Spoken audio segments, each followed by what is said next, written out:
आम्ही पेनची safari book केली होती आणि त्यासाठी निघालो. आम्ही थेट समृद्धी महामार्ग वापरून पेंचला पोहोचलो आणि सफारी आमची दुसऱ्या दिवशी मॉर्निंगची होती, त्यामुळे आम्हाला रात्री तिथे मुक्काम करावा लागला. मुक्कामाला पण हॉटेल वगैरे व्यवस्थित होतं. आम्ही तिथे मुक्काम केला आणि दुसऱ्या दिवशी सकाळी लवकर 6:30 वाजता सफारीसाठी निघालो.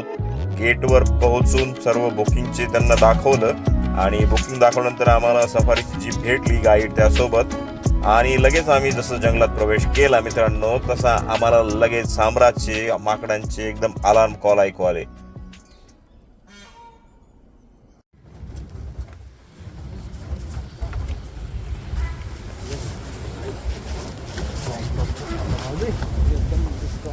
टाइगर के लिए जैसा हो, चल आगे ले वो यहीं रहे प्रकाश, रोक दे ये नाला नाला आ रहा है, नाला आएगा.